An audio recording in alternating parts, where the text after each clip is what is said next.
Right. Good morning, students. So yesterday we were dealing with the mycotic infections where we have dealt with superficial mycosis and cutaneous mycosis. So those two infections that we have dealt, which included 4 infections, that is pityriasis versicolor. We have learned about Taenia nigra. Then we have learned about Piedra, which is black and white Piedra. And finally, the cutaneous mycosis, what we learned was about dermatophytosis, right? So today we shall learn about subcutaneous mycosis. So what do you understand by subcutaneous? Sub is under, cutaneous is skin. So the fungal infections that are produced or that are caused underneath the skin, we call them as subcutaneous infections. So usually the agents of subcutaneous mycosis, they inhabit the soil and they enter into the skin by either traumatic inoculation or with contaminated material, and they tend to produce granulomatous lesions in the subcutaneous tissue. So overall, you can just you can define the subcutaneous infections as the mycotic infections of the skin, subcutaneous tissue, and sometimes even bone, resulting from the inoculation of saprophytic fungi of soil or decaying matter is known as subcutaneous mycosis. So the lesions that are produced are usually local and they spread gradually without the dissemination into the deeper organs. Only thing is, it may invade the bones. And mainly this disease is confined to tropics and subtropics. So there are 5 types of subcutaneous mycotic infections. First is mycetoma, second sporotrichosis, chromoblastomycosis, pheohyphomycosis, and rhinosporidiosis. So remember these 5: mycetoma, sporotrichosis, chromoblastomycosis, pheohyphomycosis, and rhinosporidiosis. Out of which, for our exam point of view, short notes is mycetoma is an important one, sporotrichosis is important, and finally rhinosporidiosis usually comes as a 2 marks question. If luck favors, chromoblastomycosis may also be asked as a short note question. So mycetoma, this is a localized deforming swollen lesion that results in the formation of sinuses, and this involves both cutaneous as well as subcutaneous tissues.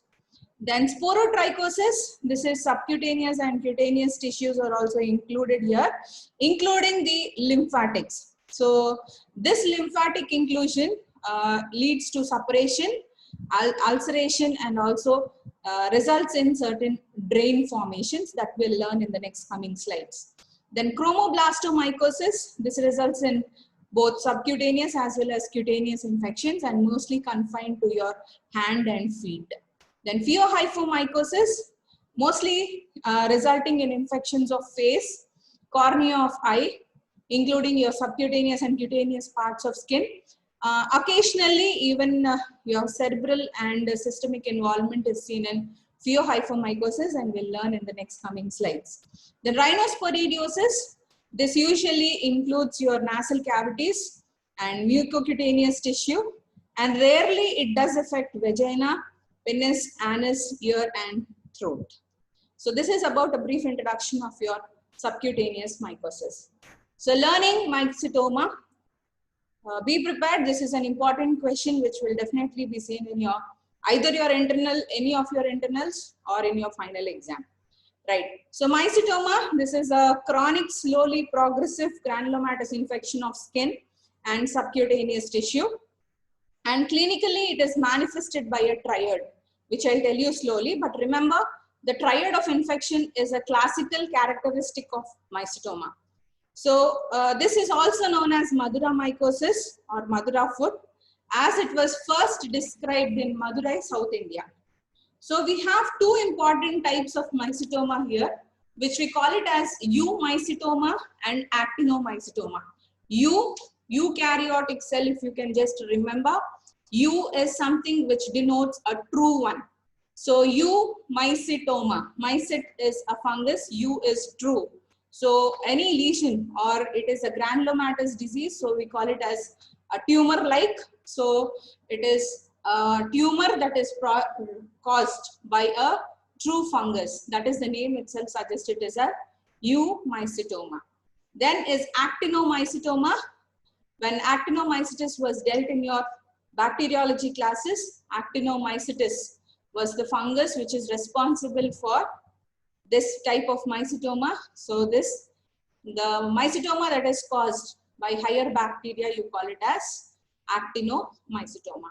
So mycetoma caused by true fungi is eumycetoma. Mycetoma caused by higher bacteria is actinomycetoma. So how are they both differentiated is due to the color of the granules or grains produced, and also they are different in their clinical manifestations. And also there is a mycetoma-like condition which is caused by Staphylococcus aureus, which we call it as botryoomycosis. Okay, mycetoma-like condition that is caused by some bacteria like Staphylococcus aureus, we call it as botryoomycosis. So mycetoma by true fungi, eumycetoma, by higher bacteria, actinomycetoma, and mycetoma-like condition which is caused by Staph aureus, we call it as botryoomycetoma. As I told you, they differ both in their color of the granules and the clinical manifestations that they produce. Right. So eumycetoma is mainly concerned in production of two types of granules, that is black granules and white granules, and actinomycetoma produces white to yellow granules and pink to red granules. So black granules, the causative organisms is Madurella mystomatis, Madurella griseae, Exophiala ginselmi, and Curvularia species. These are all the group of fungi which are responsible for production of black granules in eumycetoma.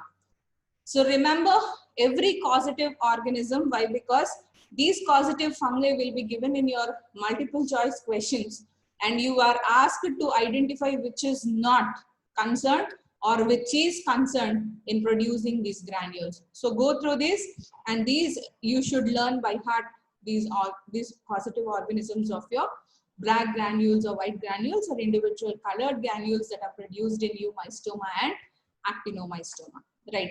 So white granules, they are produced by Pseudo-Elysia boydii, Aspergillus nidulans, and Fusarium species. So black granules, Madurella mystomatis, Madurella griseae, Exophiala ginselmi, and Curvularia species produce black granules. Pseudo-Elysia boydii, Aspergillus nidulans, and Fusarium species causes white granules. Coming to actinomycetoma, it produces white to yellow colored granules, and the main species or main fungi that bacteria that are responsible, higher group of bacteria that are responsible for causation of this actinomycetoma is Nocardia species, Streptomyces somaliensis, Actinomadura madurae, which produces sulfur granules, which is typically yellow in color. I'll show you the images when we go into the details of this particular organism.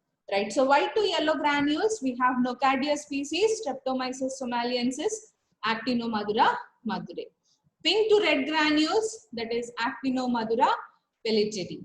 Okay, so remember eumycetoma and actinomycetoma. In eumycetoma, we have black granules and white granules. In actinomycetoma, we have white to yellow granules and pink to red granules. So learn by heart the causative organisms.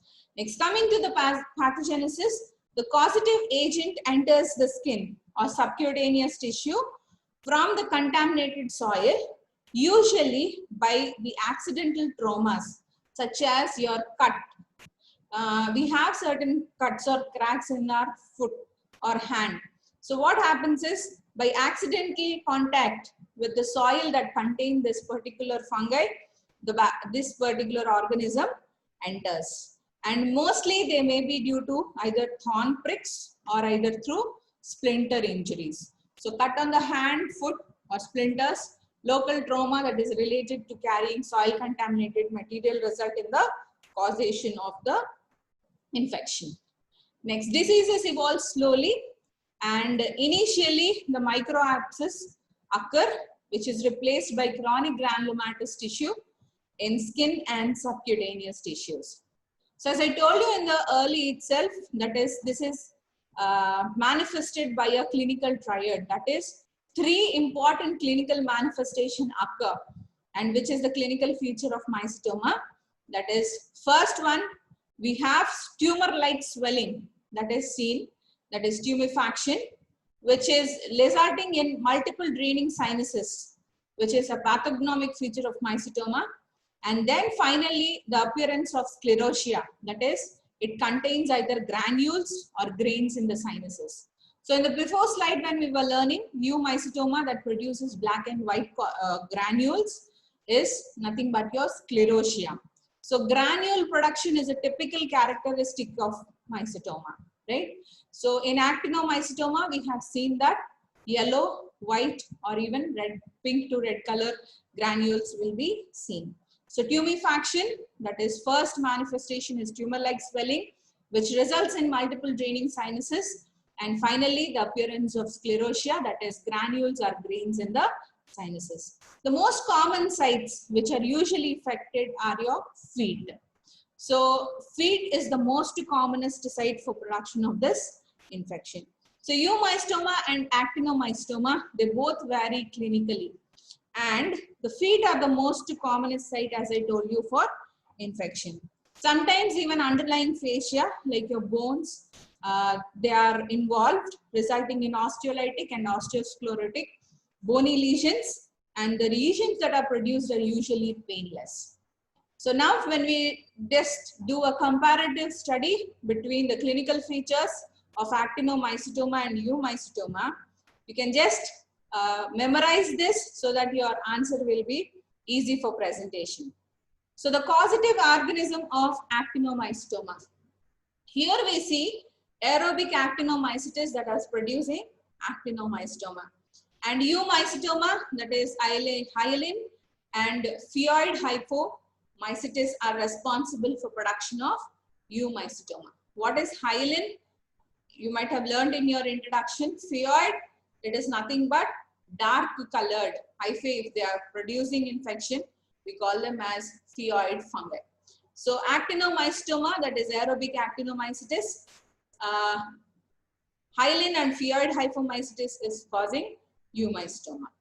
So the tumor mass here, it is multiple, and usually it is diffused with ill-defined margins, and they appear usually like the appearance of actinomycetoma is very much early, and the sinuses that are produced are very much high in number, and the openings of the sinuses are usually raised and inflamed and flared up, and the flap of the opening can be easily removed, and the discharges that are produced are usually purulent.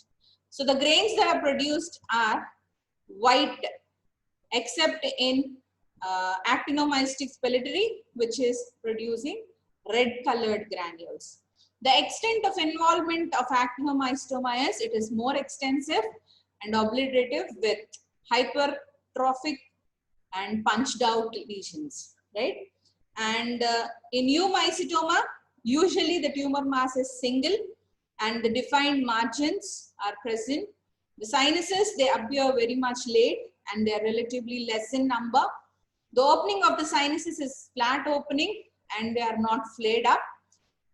So the flap cannot be opened easily or removed easily. The discharge is serous or serosanguous. The grains that are produced are either black or white. The extent of involvement is, it is usually less extensive, and only osteosclerotic lesions of the bone appear. Here it is osteolytic lesions that you will see in actinomycetoma, whereas in eumycetoma we see osteosclerotic lesions of the bone. So remember thoroughly this table so that it will be easy for presentation in the examination. So these are the images. That is, the first image is nothing but the cured one, that is surgically operated. Second one is the active lesion. So this model you might have seen in our lab also, in our museum too. So this is the lesion of your mouth or foot. Then the most in the epidemiology, it is an endemic infection in Africa, India, Central and South America, and actinomycetoma is 60% and eumycetoma is 40%. So in India, Rajasthan reports maximum number of cases and per year, followed by Tamil Nadu and West Bengal. What is the laboratory diagnosis of mycetoma? For any laboratory diagnosis, we have these headings. That is, what is the specimen we collect, how we do this direct examination, then how do we cultivate the organism, and finally, how we demonstrate the presence of fungi or bacteria in that particular culture that is obtained, and any serological test that can be done, can be studied, and finally your treatment portion comes. So this protocol is same for almost all the organisms that we're gonna study. So what is the laboratory diagnosis of mycetoma? The specimen we collect is usually the lesion is cleaned. As this infection is a triad, that is, first we'll see the presence of tumor formation, finally the sinuses are produced with sclerotic bodies that are present inside. So the granules should be collected as specimens. So how are these granules collected is, the lesion is cleaned with antiseptic solution, and then with the help of a sterile gauze, you just press the sinuses from the periphery by either forceps or with the help of a loop. We try to collect the granules. So how the granules look, I'll show you in the next slide. So the lesion is usually cleaned with antiseptic, and as girls have a habit to blast their pimples, that is, they press from periphery to the tip. In the same way, we try to press the lesion from the periphery to its center, and with the help of forceps or loop, we try to take out the granule. And then we subject it to direct examination. That is, granules are usually washed in the normal saline and they are crushed between the two slides so that the granules will cut open. And then if any fungal material or bacteria are present, we can visualize it under microscope. And how do we observe these granules is by staining method. So what is the staining we do? We either do gram staining, or we do KOH mounting, or we do chalcofluor white stain.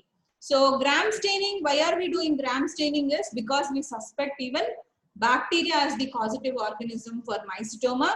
So we do the gram staining, right? So how do we observe this? That is, we have macroscopic examination and microscopic examination. So in macroscopy, we try to observe the color of the granule, the size of the granule, the shape, and the texture of the granule is observed. In eumycetoma, usually we isolate black colored granules. They produce only two colors, that is either black or white. So usually black color granules are taken and KOH of the granules is done. That is, after pressing the granules in between the two slides, when the granule is crushed, if any hyphae are present or any chlamydospores are present, we'll just try to observe it under KOH mounting. So the presence of hyphae with measure around 2 to 6 micrometers width along with chlamydospores at the margin is a typical identification feature of eumycetoma. And actinomycetoma, as I told you, we do gram staining because here the organism that is responsible for actinomycetoma is a higher bacterial group. We subject it to gram staining. So gram staining reveals the gram positive bacilli which measure around 0.5 to 1 micrometer in their width. That is showing the filamentous gram positive bacteria, which is a suggestion of actinomycetoma. In eumycetoma, KOH mounting revealing hyphae which measure around 2 to 6 micrometers with chlamydospores. And actinomycetoma, gram staining reveals the filamentous gram positive bacilli which measure around 0.5 to 1 micrometer in their width. So this is the lesion, that is actinomycetes infection, that is which is open, and here you can see the presence of white or yellow colored granules. So when I told you we are supposed to collect the granules, we try to apply pressure from the peripheries like this, and this granule is collected in a sterile gauze like this. So when sterile gauze is, in this sterile gauze, we try to collect the granule and then subject it to washing with normal saline. And then we try to crush it between the two slides, and then we subject it to KOH mounting based on the color. If black and white are observed, we subject it to KOH mounting. If white, yellow, pink or red colored granule is observed, we do gram staining, right? Then modified acid-fast staining is also performed in order to rule out any Nocardia species that is present in the granules. So histopathological staining of these granules is also done. That is, in eumycetoma, what happens is granulomatous reaction with palisade arrangement of hyphae is seen in eumycetoma. Whereas in actinomycetoma, the granulomatous reaction with filamentous bacteria is seen at the margins. So histopathological examination reveals the eumycetoma and actinomycetoma by their typical arrangement of hyphae. In eumycetoma, we see palisade arrangement of hyphae. In actinomycetoma, we see the filamentous bacteria present at the margins. Then, how do we do this culture? So, granules are usually taken from deep biopsies, and this deep biopsy is best for culture because it contains the live organisms. So, Sabrow's dextrose agar and blood agar are used as medium for cultivation. Sabrow's dextrose agar for eumycetoma and blood agar for actinomycetoma. And eumycetoma, what do we observe? Here, the growth rate, the colony morphology, and the production of conidia are studied along with sugar assimilation patterns. So these all are studied for eumycetoma. And for actinomycetoma, we do urease test. We check for acid fastness, whether any Nocardia species are there. And decomposition of the media that contains casein, tyrosine, and xanthin is studied for actinomycetoma. Then, one thing you should remember here is, usually when we are studying eumycetoma, even the production of conidia is playing the important role.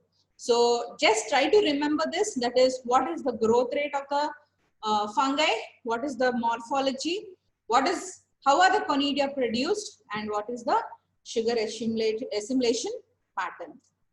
Right. Next, coming to the treatment, surgical removal of the lesion, which is followed by the usage of amphotericin B and itraconazole for around 8 to 24 months, is the treatment of choice for eumycetoma. Whereas coming to actinomycetoma, Welch regimen, where amikacin and cotrimoxazole are given as drugs of choice.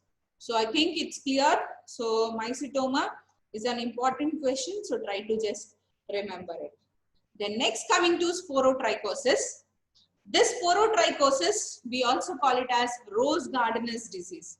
Why are we calling it as rose gardener's disease? So there is some relation with rose and the garden, rose garden, right? So rose garden, this is usually presented as a subcutaneous nodulo-ulcerative lesion, which is caused by a dimorphic fungus known as Sporothrix shenkai. So what is the Sporothrix shenkai? This is mainly produced due to thorn prick that happens in the gardens. That is the reason we call it as rose gardener's disease. So the spores of Sporothrix shenkai are introduced into the skin, which is followed by a minor trauma that is either caused by thorn prick or splinter injury.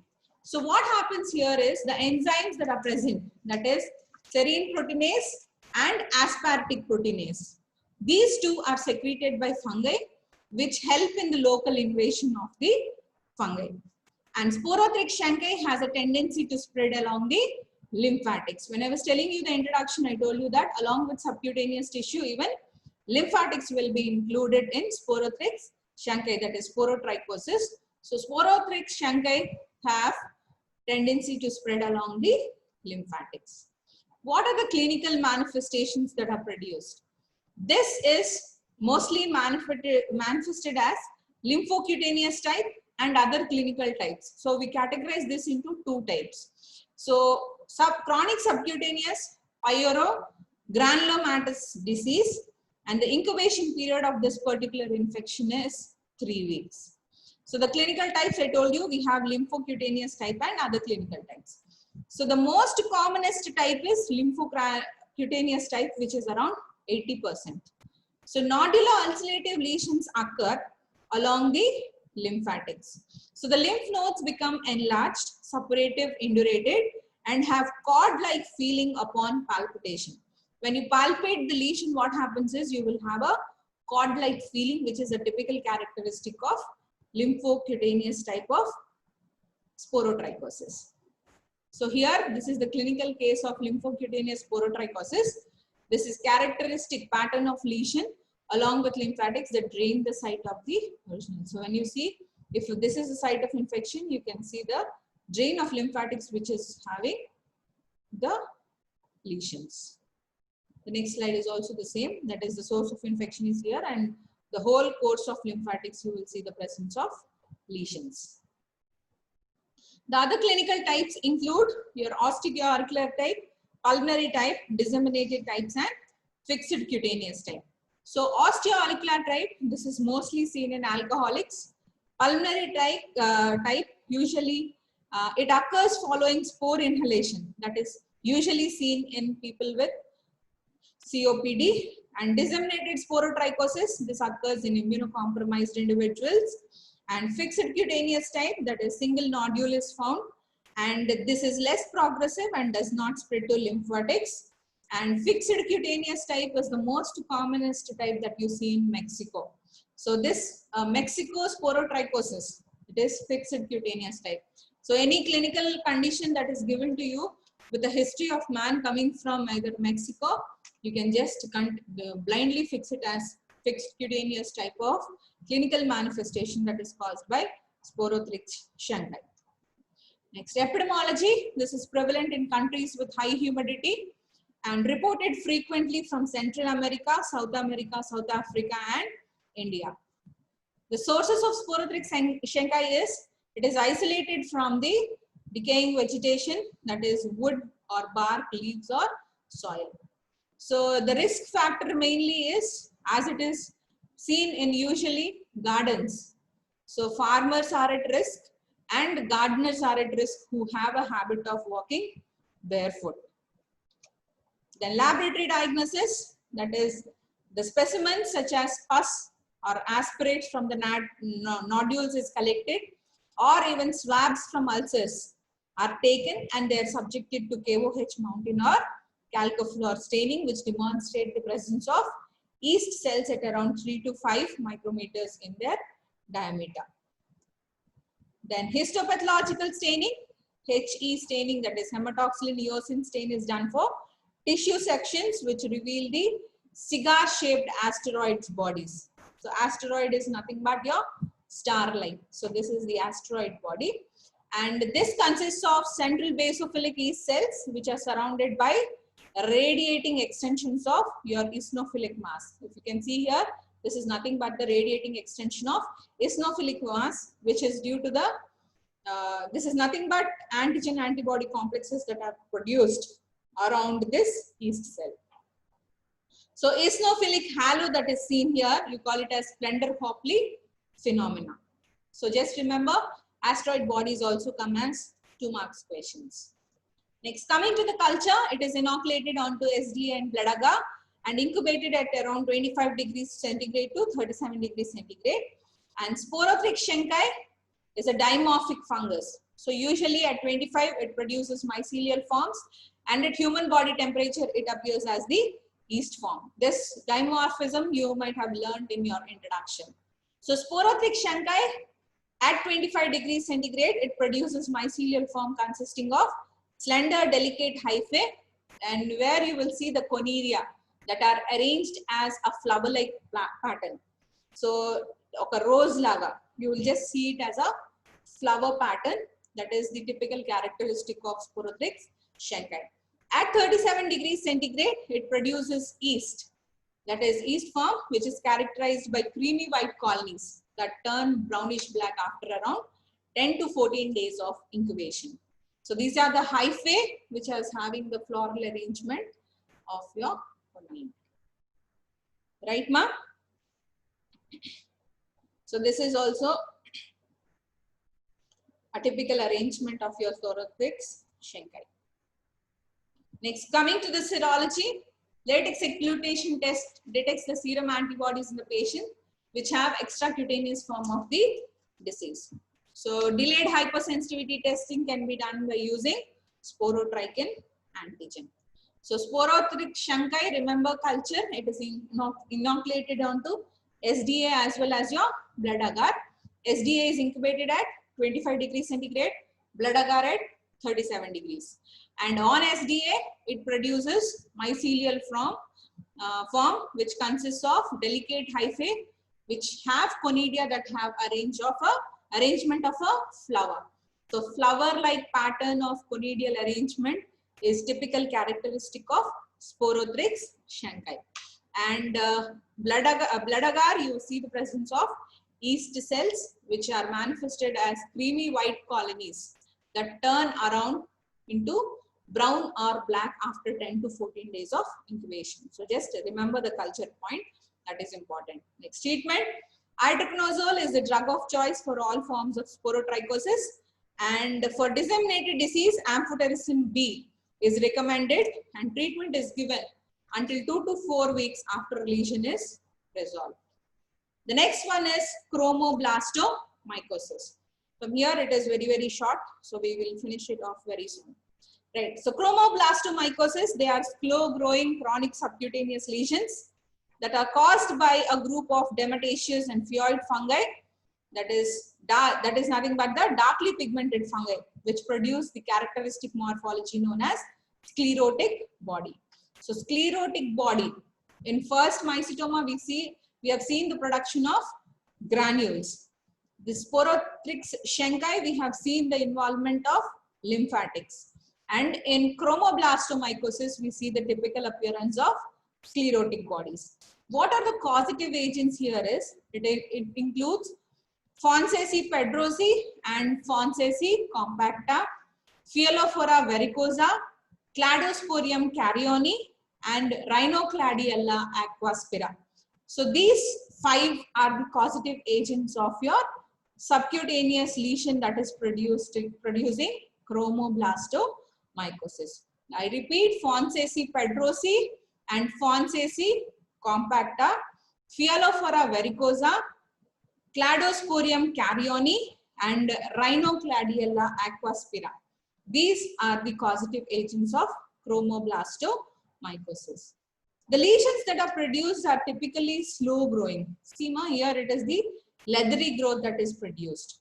So the lesions, they typically grow slowly and they are polymorphic, that is they are varicose, crustated, ulcerative, and sometimes tumor-like. So this is most commonly seen in tropical and subtropical climates. So the sclerotic bodies, upon histopathological examination, they appear, that is a characteristic formation of brown thick-walled round cells that is measuring around 5 to 12 micrometers in size with the multiple internal transverse septa is seen as sclerotic bodies, and these are also known as medlar bodies or muriform bodies. Here in Sporothrix schenki, we have seen the presence of asteroid bodies, that is yeast halo surrounded by a antigen antibody complexes which have typical appearance of a star, which we call them as asteroid bodies. Whereas here we have seen sclerotic bodies. So sclerotic bodies are nothing but these fungi appear by formation of a thick brown colored round cells which measure around 5 to 12 micrometers in their size with multiple internal transverse septa, which are also known as medlar bodies or muriform bodies. So this is typically muriform body. That is, this is the dark brown sclerotic body which is dividing by binary fission, and these are yeast but they don't develop by budding. Here binary fission has occurred And these sclerotic bodies are the typical characteristic of chromoblastomycosis. So remember, all the 5 species of that we have studied, all the 5 causative organisms of chromoblastomycosis have a characteristic of producing the sclerotic bodies, right? Then treatment, the surgical removal by cryosurgery or laser therapy of lesions, which is followed by administration of antifungals like itraconazole is the treatment of choice. Next, coming to pheohyphomycosis. So pheohyphomycosis is also a chronic subcutaneous lesion which is caused by diatomaceous or pheoid fungi. Pheoid, I told you, it is dark colored fungi. Diatomaceous is fungi that have melanin-like pigment on the wall or on the hyphal walls, or in the spores we call them as diatomaceous, right? So chronic subcutaneous lesions that are caused by diatomaceous or pheoid fungi, other than the fungi that are described in chromoblastomycosis, is known as pheohyphomycosis. So here the difference between pheo and chromoblasto is, chromoblastomycosis, all the causative organisms produce sclerotic bodies, whereas here they don't produce any sclerotic bodies, right? They exist in mycelial forms, and the agents that are responsible are Alternaria species, Bipolaris species, Carvelaria species, Exophiala gensilmai. When I was telling you in the introduction, I told you that this usually involves the face, eyes, the cornea, and sometimes even brain or certain internal organs are involved. So Cladosphelophora bantiana, this is an organism, this is a fungus which is having the capacity, or this has the pathogenic effect on brain. Usually the frontal lobe is the commonest site where it produces brain abscess. So this is a neurotropic fungi. Neuro is brain. So tropism is to affinity towards producing infection in the brain. So Cladosphelophora bantiana is a neurotropic fungi which usually produces brain abscess, and frontal lobe being the most important or commonest site. So this Alternaria species that are colonizing a tomato, I just put this slide in order to show you how deeply or typically pigmented colonies appear. That is, these are nothing but the diatomaceous lesion. Diatomaceous is nothing but the appearance of black or melanin-like colonies on the surface of your tomato, right? So Alternaria species colonizing a tomato, showing typical darkly pigmented lesions. Then comes your finally rhinosporidiosis. So rhinosporidiosis is nothing but the chronic granulomatous disease which is characterized by large friable polyps in the nose, conjunctiva, and occasionally we see the infection in ears, larynx, bronchus, and genitalia. So Rhinosporidium seaberi, this is a aquatic fungus which is responsible for causation of the disease. You see the lesions that are present in the nose, eye, throat, and your larynx, right? So the stagnant water is the main source of infection, and the fungal spores are usually inhaled while taking bath in the contaminated ponds and rivers. So how do we diagnose this disease? Is simply by histopathological examination which demonstrate the spherules. So just to revise again, in mycetoma, we have seen the presence of granules. In eumycetoma, black and white. In actinomycetoma, we have seen yellow, pink to red, or white colored granules. And in Sporothrix shankai, asteroid bodies was typical. In chromoblastomycosis, we have seen the presence of sclerotic bodies. In rhinosporidiosis, the typical appearance is spherule. So large sporangia up to 350 micrometer is in size is stained with mucicarmine stain. So Rhinosporidium seaberi is never we never tried to cultivate it under laboratory conditions. So this is the sporangia which is consisting of spores. So endospores and the sporangia of Rhinosporidium seaveri. This slide we have in our college. When you come back, you can just have a look over it. So the treatment is the radical surgery with cauterization is the mainstay of treatment. Dapsone is given as an effective treatment sometimes, and recurrence is very much common in this particular infection. So this is about your Rhinosporidiosum seaveri. So this finishes your subcutaneous mycosis. So till now we have learned about cutaneous mycosis, subcutaneous and superficial mycosis. So the next coming classes you will learn about the deep one. This is also a deep mycosis that we have learned today, that is subcutaneous. And tomorrow in the next coming classes you will learn about systemic mycosis, where you will see various organs or the systems that are involved by the infections that are caused by fungi. And finally, the opportunistic infections, that is the normal flora or the normal fungi that are present in the body take the opportunity to produce the infection when the host immunity is lowered.